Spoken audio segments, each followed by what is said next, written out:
Hubo un hombre en México que compuso más de 700 canciones, que conquistó a la mujer más bella de su época, que recibió una mansión de regalo de un dictador europeo y que, aún así, murió completamente solo en una habitación de hospital.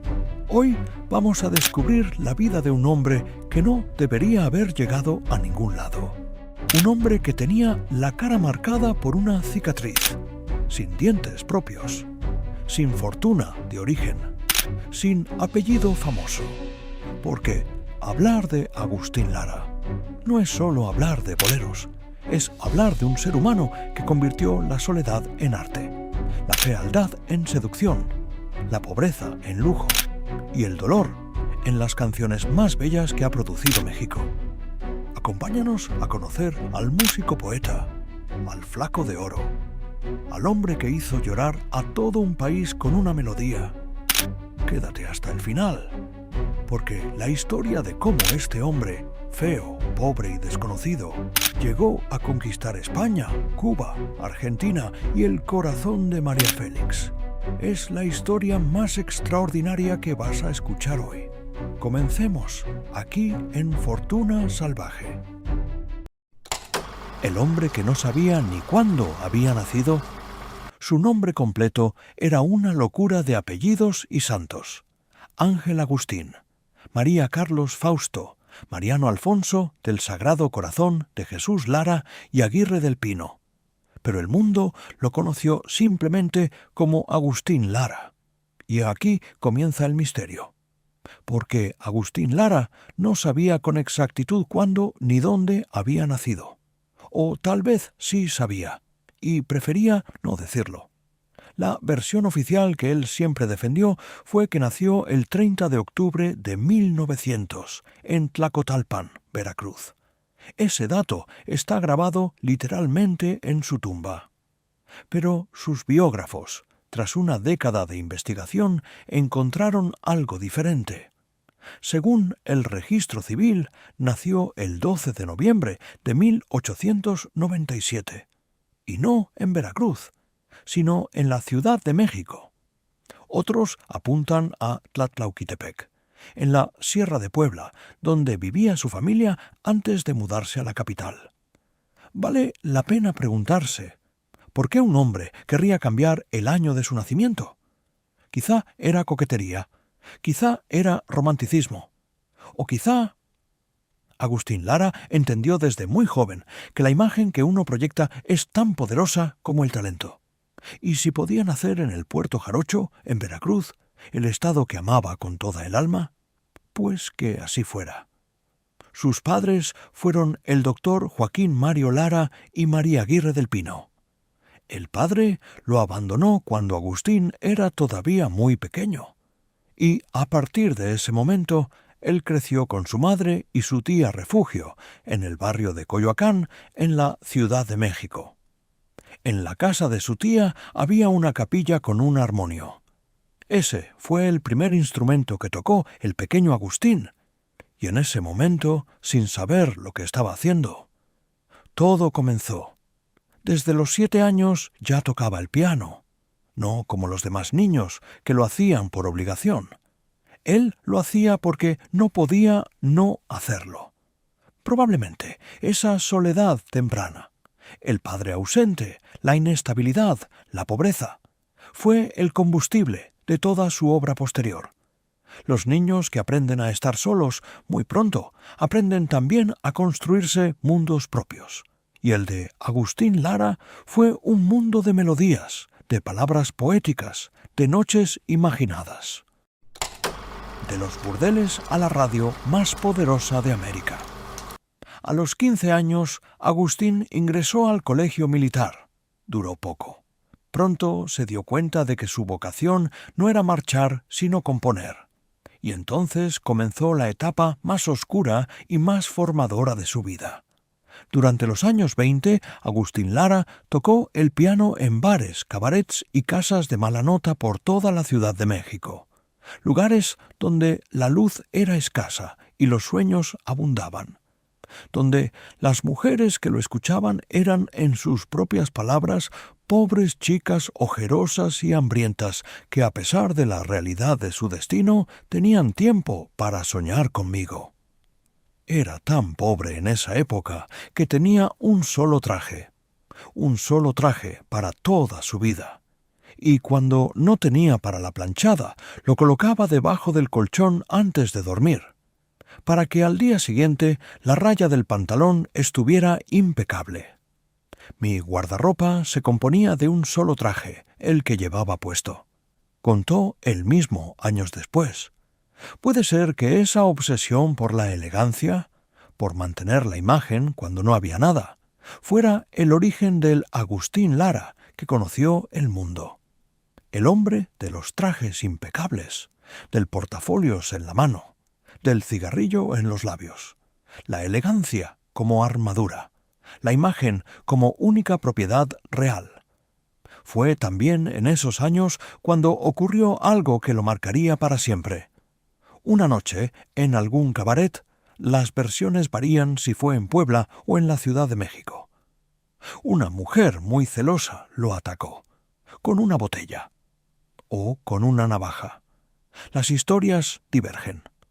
Lo cierto es que la herida le dejó una cicatriz profunda que cruzaba desde una comisura de la boca hasta el final de su mandíbula.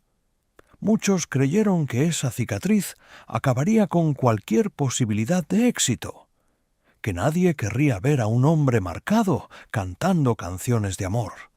Se equivocaron por completo. Agustín Lara convirtió esa cicatriz en parte de su leyenda. Y es que quizá hay algo en la naturaleza humana que confía más en quien ha sufrido. Un hombre sin heridas tal vez no sabe bien de qué habla cuando canta al desamor. Agustín Lara sí sabía.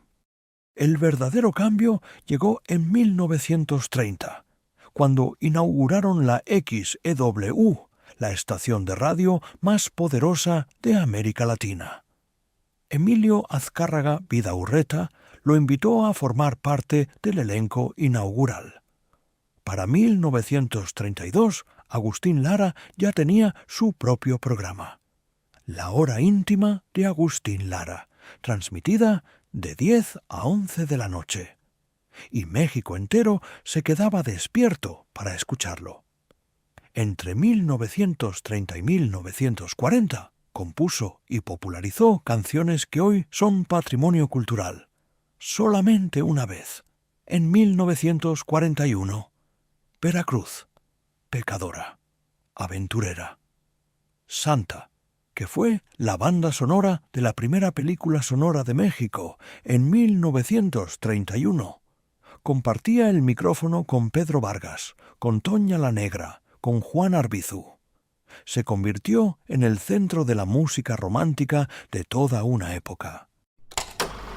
La fortuna del flaco de oro.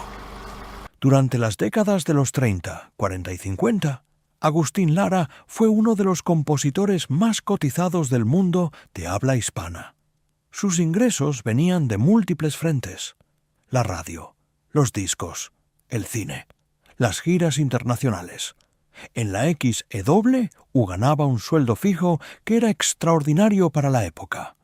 Para que se den una idea, mientras un trabajador promedio ganaba entre 2 y 3 pesos diarios en los años 30, Agustín Lara cobraba varios cientos de pesos por semana solo por sus programas de radio. Luego llegaron los derechos de autor. Más de 700 canciones registradas. Canciones que se grababan, se vendían, se tocaban en radios de toda América Latina, España, Cuba, Argentina. Cada reproducción, cada disco vendido, cada presentación de sus temas generaba regalías. Y las giras. Lara recorría Latinoamérica con una orquesta completa.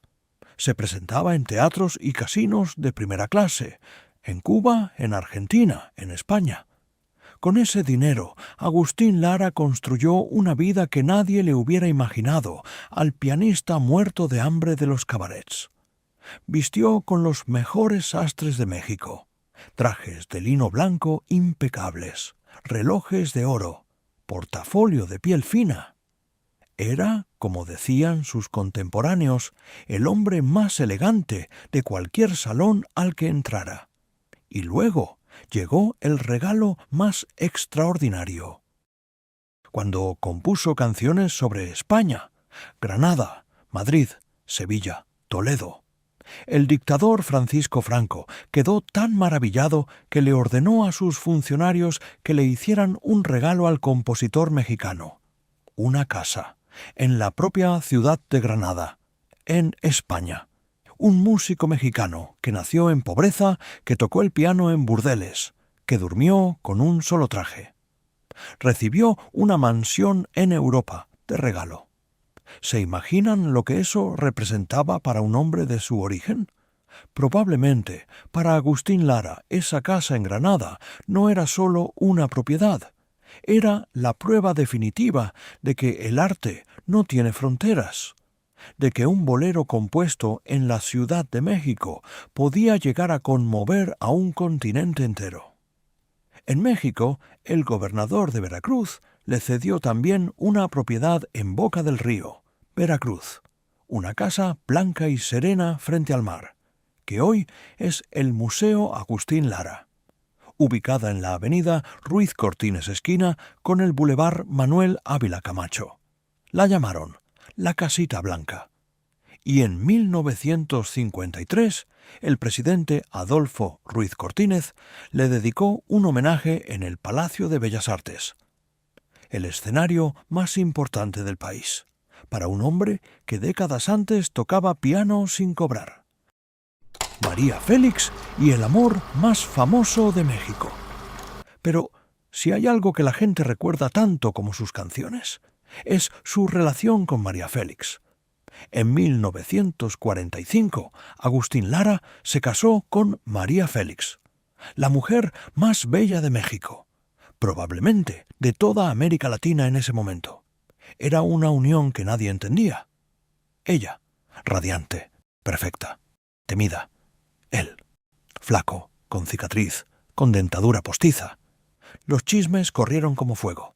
Sus biógrafos revelan algo inquietante. Según Guadalupe Loaeza, quien investigó durante una década la vida de Lara, él mismo confesó años después que veía a María Félix como un trofeo. Acrecentaba su hombría salir con ella, según documentan las fuentes. Quizá fue eso exactamente, o quizá fue más complicado que eso, porque también está el hecho de que de ese matrimonio nació María Bonita, una de las canciones de amor más perfectas de la historia de la música en español. Y es difícil fingir esa emoción. Yo estaba enamorado y mi inspiración llegó al máximo. De Acapulco traje recuerdos inolvidables. Al poco tiempo salió a la luz una de mis canciones que yo considero la más bonita. Así lo contó él mismo, años después de su divorcio. El matrimonio duró solo 2 años. Se divorciaron en 1947, pero la canción duró para siempre. Antes de María Félix, Agustín Lara había tenido otras relaciones y matrimonios, con Angelina Brusqueta, poblana, quien escribió un libro sobre su relación titulado Agustín Lara y yo, con Clarita Martínez, con Yolanda Santa Cruz Gasca, y al final de su vida se casó con Rocío Durán, una mujer mucho más joven que él, que, curiosamente, había sido hija adoptiva suya y de María Félix cuando era niña. Eso cuesta trabajo de contar sin un juicio fácil, pero puede ser que Agustín Lara buscara en Rocío lo mismo que buscó toda la vida, una compañera que lo conociera sin pretensiones, alguien que lo viera tal como era, el hombre detrás del flaco de oro. La caída y los últimos días. A partir de 1968, la salud de Agustín Lara comenzó a deteriorarse rápidamente. Los años de trabajo intenso, de noches eternas, de cigarros y de una vida sin muchos cuidados pesaban. Un día tuvo una caída en su casa. Se fracturó la pelvis. A su edad, ese tipo de accidente era devastador. En octubre de 1970 ingresó al Hospital Inglés de la Ciudad de México. Su estado empeoró lentamente durante semanas. El 3 de noviembre de 1970 entró en coma. Derrame cerebral.